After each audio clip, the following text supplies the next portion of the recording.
Cultiver des connexions réparatrices, juillet 2026.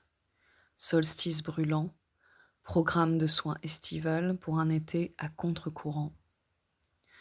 Hello! Dans cette newsletter podcast de juillet, rédigée en pleine canicule, quelques jours après le solstice d'été, je vous partage quelques archives de mes 5 étés qui ont précédé celui-ci et le fil conducteur soutenant qui les relie. Dans une deuxième partie, je vous révèle le programme de soins estival que j'ai préparé spécialement pour les personnes qui ont envie, comme moi, de faire coexister la volonté de tout cramer et le besoin de semer. Je vous partage ensuite les propositions estivales de quelques copains pros pour prendre soin sans faire comme si de rien n'était. Enfin, vous retrouverez à la toute fin de la newsletter podcast la rubrique bonus atypique Cultiver la solidarité pandémique. Bonne écoute.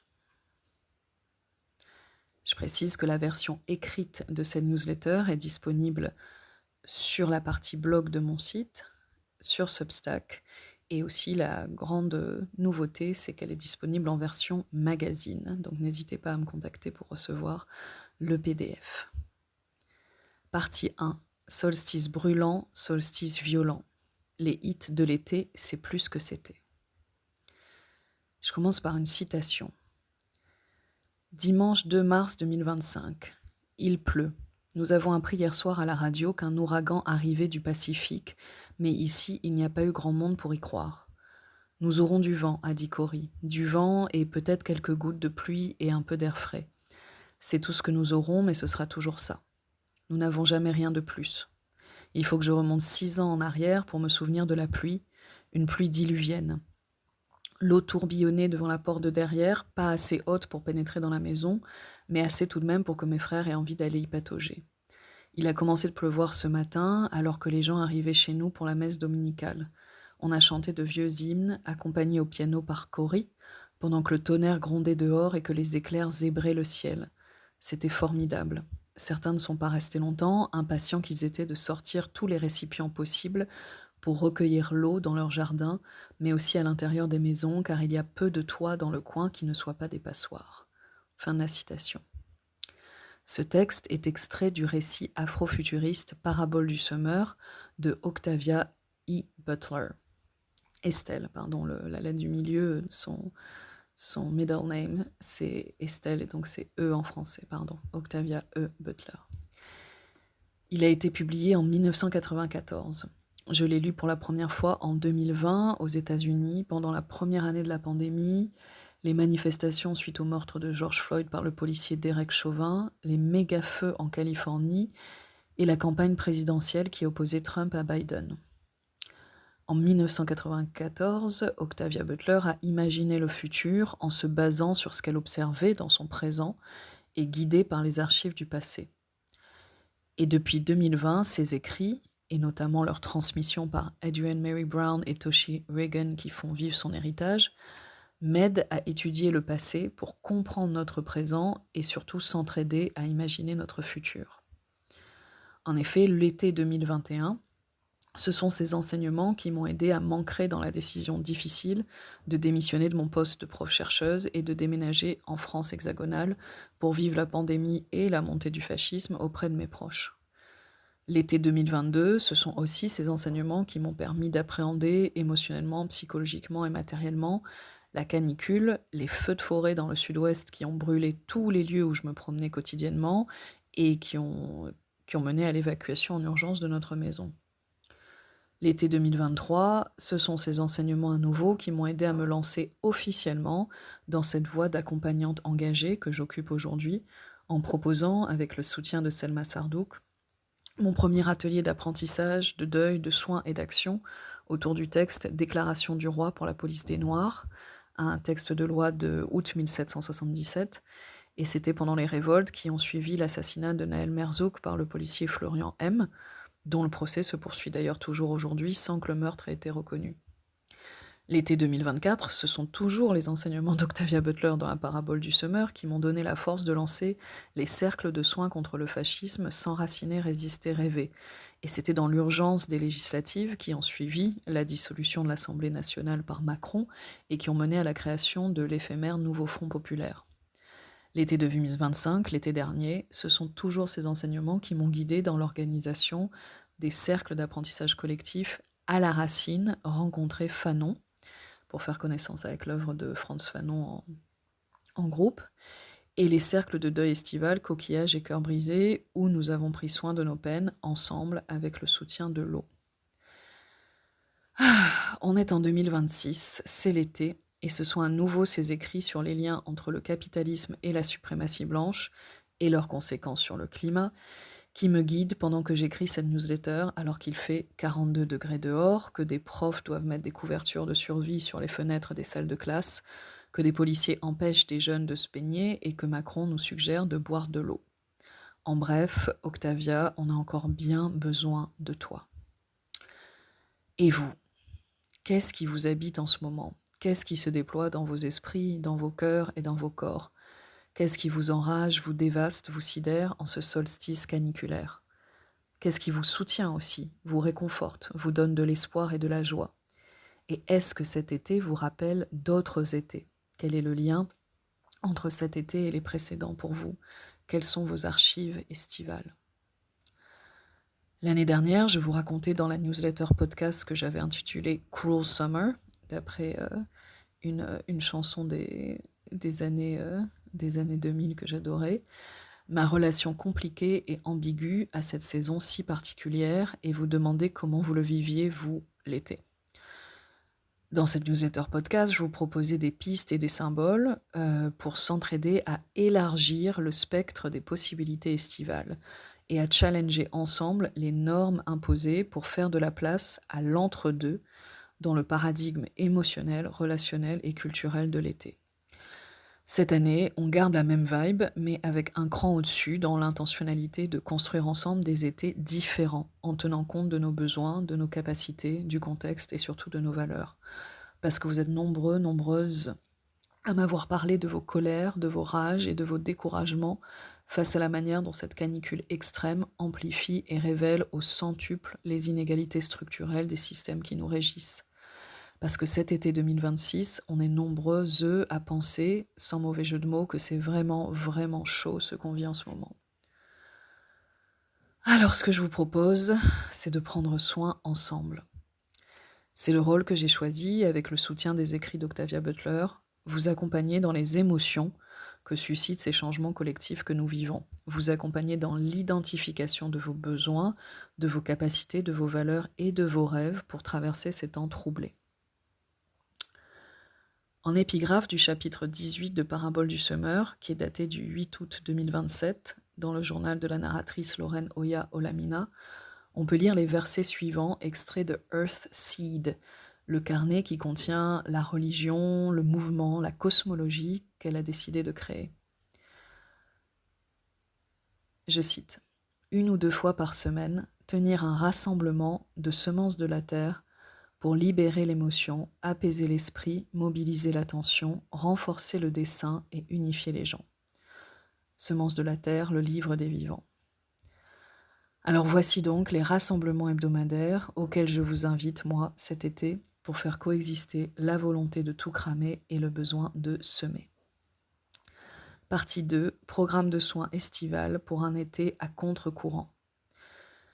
Ce programme estival que je vous propose débute dans quelques jours, la semaine du 6 juillet et jusqu'à la dernière semaine d'août. Et je précise que je fixerai les dates des rendez-vous hebdomadaires avec les premières personnes intéressées, donc c'est assez flexible. Et vous pouvez, pour chaque offre, participer de manière ponctuelle ou continue. Il y a une des propositions qui est gratuite et les autres fonctionnent par échelle tarifaire ou par forfait. Donc voilà, je vous laisse piocher ce dont vous avez le plus envie ou besoin et j'ai hâte de passer un peu de cet été à vos côtés.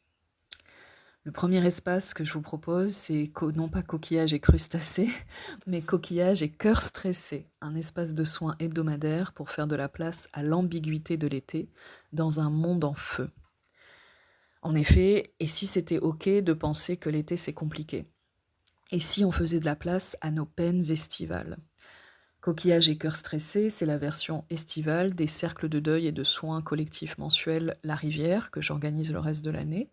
Et pour cette version spéciale juillet-août, on reste dans le thème aquatique, mais avec un focus sur l'été, et notamment ces injonctions à se détendre, se reposer et s'amuser, alors que le monde brûle et que les systèmes dans lesquels on vit font tout pour nous en empêcher. Alors si pour toi aussi l'été c'est compliqué et que tu as envie de faire de la place à toute la palette des émotions qui t'habitent, même s'il y a bien sûr, il peut y avoir de la joie, du repos, des retrouvailles, enfin plein de choses sympas. Je te donne rendez-vous pour un rituel collectif avec de la musique, du partage, du repos et du soin créatif pour abreuver nos peines et ressourcer nos cœurs. Et tu viens quand tu veux et tu participes comme tu veux, caméra éteinte ou allumée, écrit ou oral. Donc j'ai vraiment hâte de t'y retrouver et de prendre soin ensemble. Ce sera en ligne et en mini-groupe, 1h30 par semaine, soit 15, échelle tarifaire de 15 à 45 euros par session, ou alors un système de forfait, si tu veux venir pour forfait pour un mois, c'est 60 euros, ou 2 mois, 90 euros, que tu peux payer en 2 fois. La deuxième proposition que je vous fais, donc vous connaissez sûrement les universités d'été, qui sont super importantes pour, se retrouver, apprendre, et cetera. Moi, je vous propose une petite variation, l'université d'éther, pour abréviation pour déterminer, bien sûr.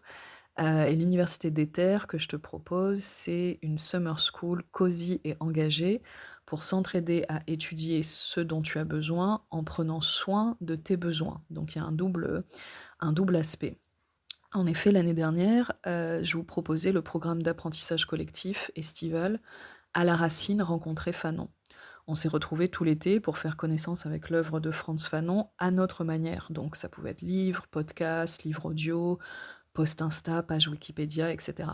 Et à la fin de chaque session, on prenait le temps de faire un petit bilan réflexif de ce moment d'étude en coprésence et d'identifier nos préférences d'apprentissage. Et en effet, une de mes passions d'ex-prof vénère passionné par la pédagogie de la libération, c'est de s'entraider à comprendre et défaire les normes d'apprentissage qu'on nous a imposées, à l'école notamment, et qui nous ont déconnectés de nos besoins, de notre créativité et de nos valeurs. Donc cette année, j'ai eu très envie de continuer sur cette lancée et je vous propose donc l'Université des Terres, cette summer school cosy et engagée pour s'entraider à étudier ce dont on rêve en prenant soin de nos besoins, pour désapprendre les normes d'apprentissage qui nous ont fait du mal et pour prendre le temps d'étudier ce qui peut nourrir nos luttes et nos rêves. Alors si vous rêvez de prendre enfin le temps de lire ce livre, ce post Insta que vous avez sauvegardé ou d'écouter ce podcast, dont vous avez entendu un extrait, tout en explorant l'apprentissage, ses normes et vos besoins, alors rendez-vous cet été dans l'Université des Terres. Je vous y accueillerai avec soin et avec mon expertise d'accompagnante radicalement sensible. J'ai hâte d'apprendre, de désapprendre et de réapprendre à vos côtés. Donc cette proposition, c'est aussi 1h30 une fois par semaine. Vous pouvez venir de manière ponctuelle ou tout le temps. Et l'échelle tarifaire que je vous propose, c'est vraiment un tout petit prix, c'est 10-30 € par session. Enfin, je dis tout petit prix, je sais que ça peut être conséquent aussi pour certaines personnes, bien sûr, je nie pas ça. Et là aussi, ça peut être un forfait estival de 70 € pour les 8 sessions. Voilà, n'hésitez pas à m'écrire, j'ai hâte de vous y retrouver. Je vous propose autre chose aussi pour cet été, c'est un carnet de vacances pas comme les autres. C'est le carnet de l'atelier «S'enraciner, résister, rêver», pour faire forêt face aux canicules et leurs causes. J'ai créé cet atelier il y a 2 étés, en juin 2024, au moment de la dissolution de l'Assemblée nationale par notre cher président. C'est bien sûr sarcastique. Et je l'ai créé avec l'aide des arbres comme un remède au sentiment d'urgence, d'isolement et d'épuisement générés par les systèmes contre lesquels on lutte. Vous avez été nombreuses à y participer depuis et à me partager ces effets à long terme sur votre quotidien. Et pour ça, je vous remercie. Et là, la version 2026 est là et j'ai trop hâte de la vivre avec vous. Le focus de l'atelier, c'est la dimension relationnelle, émotionnelle, temporelle et créative du changement social. Oui, oui, tout ça. Les racines de cet atelier, ce sont les enseignements en relationnalité décoloniale que j'ai reçus au fil des 10 dernières années.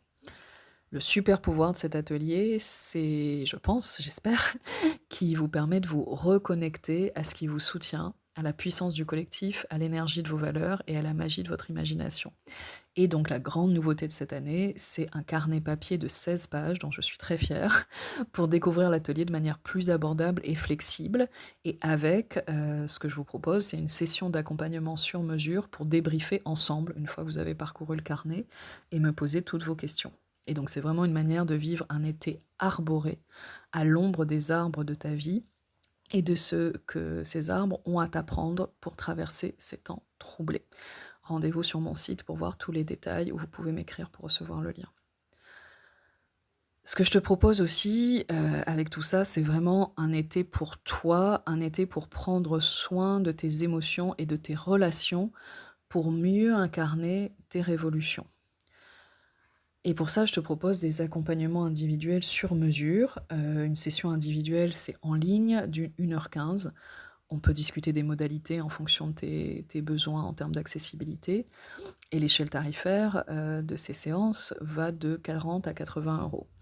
Et donc dans ces sessions, je suis ta partenaire d'apprentissage et de soins. C'est-à-dire que je mets mon attention, mon écoute, ma créativité et mon expertise située au service de tes déploiements, de tes besoins et de tes rêves. Alors peut-être que tu as participé à un de mes espaces collectifs et que tu souhaites approfondir des questionnements qui y ont émergé pour toi. Ou alors, peut-être que les thèmes que j'aborde sur les réseaux, donc le deuil, la colonialité, l'écosystème relationnel, la temporalité, l'émerveillement, l'enracinement, les rituels, l'ancestralité, ces thèmes te parlent et tu as envie de les explorer en one-on-one, en individuel, avant d'essayer les espaces collectifs. Donc, mon agenda est ouvert pour cet été et je t'invite à découvrir de manière détaillée comment je peux t'accompagner et surtout plein d'exemples des thèmes qu'on peut explorer ensemble sur mon site. Enfin, last but not least, vraiment pas le dernier, mais pas des moindres, vraiment, je te propose un espace qui s'appelle la puissance des ruisseaux. Ce sont des cercles de soins, de deuil et d'action pour lutter ensemble contre le sentiment d'impuissance. En effet, ces dernières années, j'ai organisé avec le soutien de nombreuses copaines pro, accompagnantes engagées, des espaces de deuil, de lien et d'action collective pour s'entraider à lutter contre le génocide du peuple palestinien par l'État d'Israël. En 2023, 2024, 2025, on s'est réunis pour échanger, pleurer, deuiller, écouter de la musique, chanter, s'organiser, se cotiser pour acheter des cartes SIM, apprendre ensemble en regardant les films Derrière les fronts d'Alexandra Dols ou Cueilleur de Jumana Mana, ou alors en écoutant la docteure Samad Jabbar lors de la conférence Comprendre le trauma colonial qui a été organisée par Selma Sardouk en janvier 2024.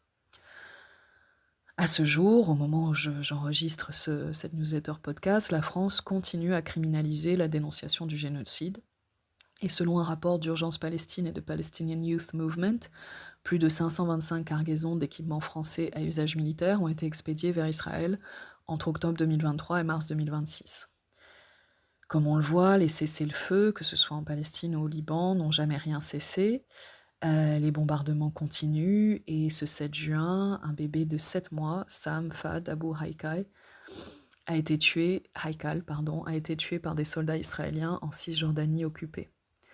En Angleterre, les Filton 4, les jeunes qui ont désactivé des dizaines de quadricoptères fabriqués à Bristol par Elbit Systems, l'un des plus grands fabricants d'armes d'Israël, ont reçu de lourdes peines de prison et ont vu leurs actes qualifiés de terrorisme. Et c'est la première fois dans l'histoire légale du pays qu'un acte de dégradation de biens est qualifié de terrorisme.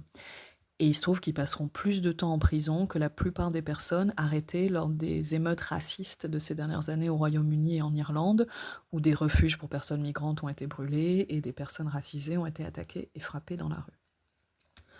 Ce 18 juin, un rapport d'une commission de l'ONU confirme le ciblage délibéré des enfants par l'armée israélienne dans la bande de Gaza, notamment avec les quadricoptères que j'ai mentionnés ci-dessus. Alors cet été, après une longue pause, principalement due à la sidération, au découragement et au désespoir, je vous propose à nouveau de nous retrouver pour lutter ensemble. Il y a l'émotion.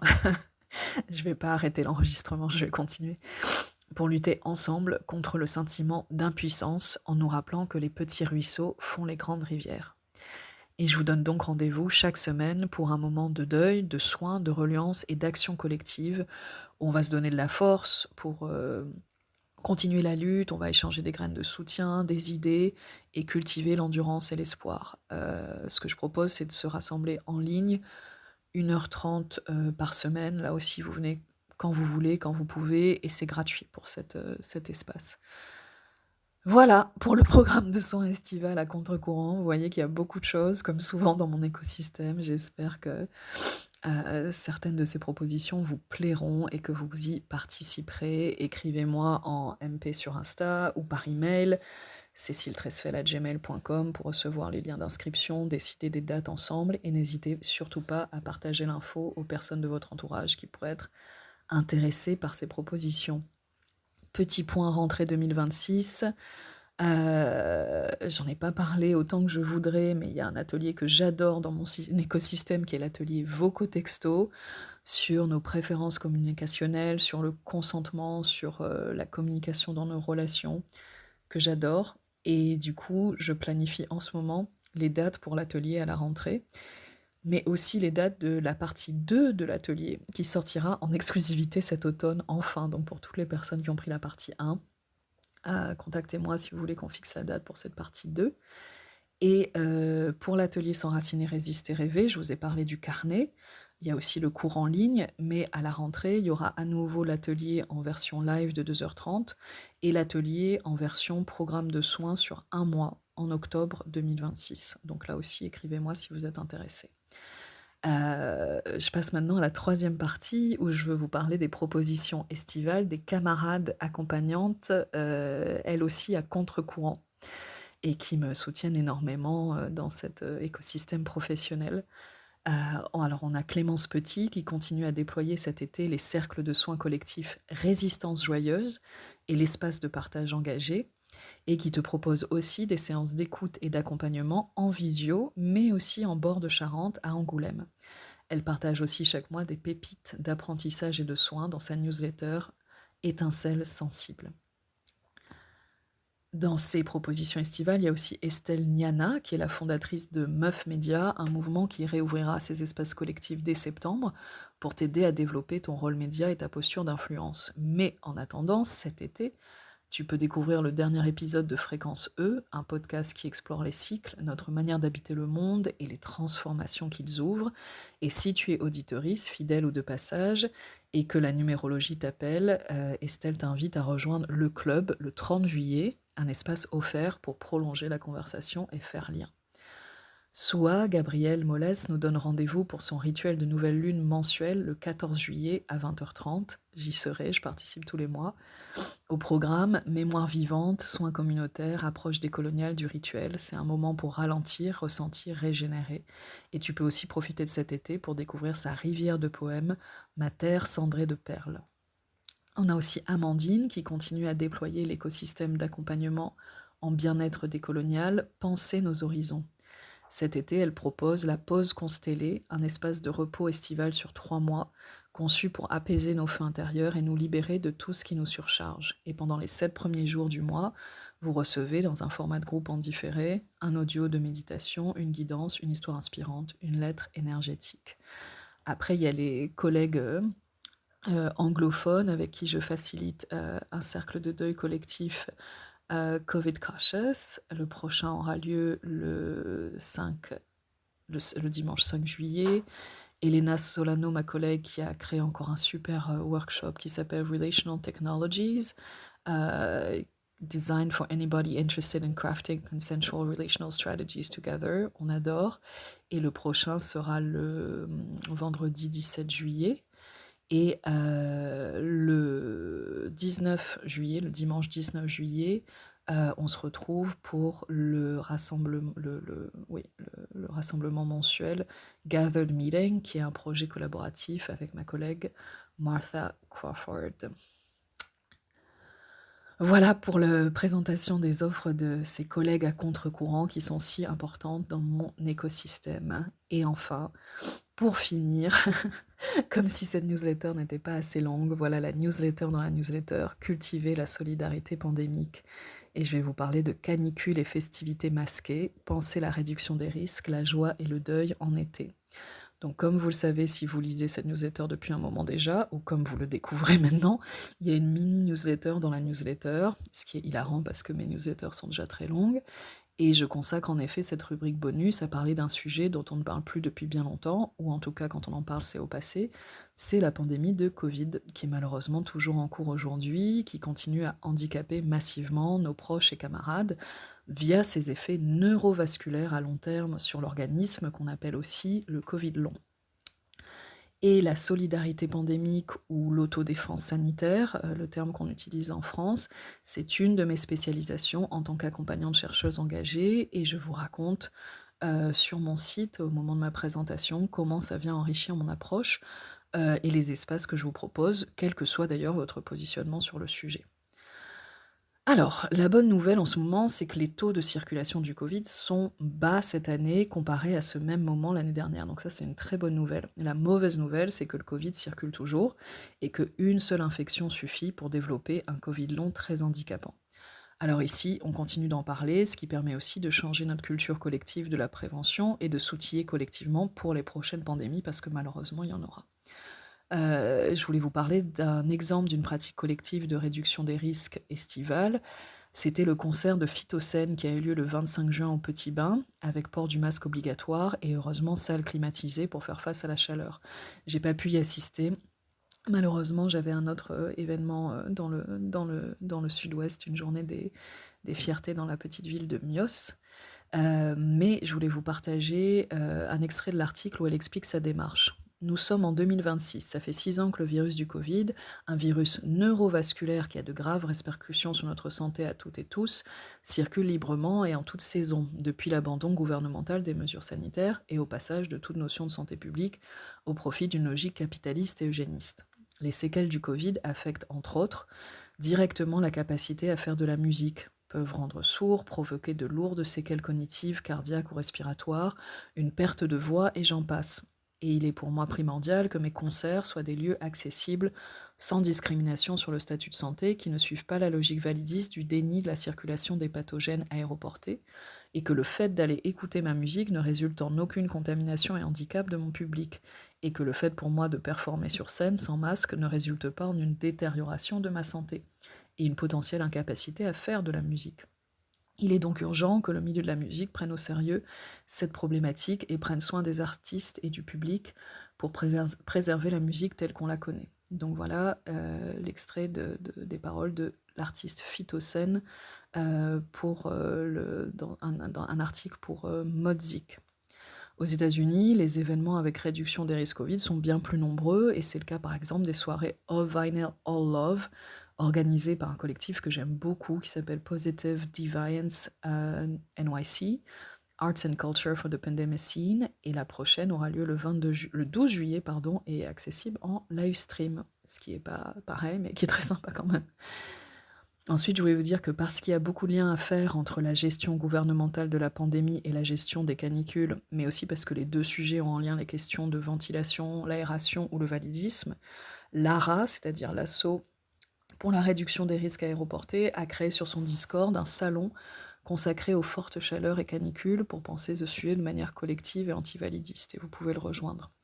Et vous pouvez aussi retrouver sur leur site désormais un petit guide, Les enjeux politiques du déni pandémique, petit guide de ressources à l'intention des camarades militantes, qui est la version blog d'une liste que j'avais faite dans ma newsletter podcast d'octobre 2025. Il y a plein de ressources pour comprendre en fait pourquoi est-ce qu'on parle encore de Covid aujourd'hui et pourquoi ça peut t'intéresser si tu es une personne militante et que voilà, les sujets comme le racisme, le capitalisme, le validisme sont des sujets qui t'importent.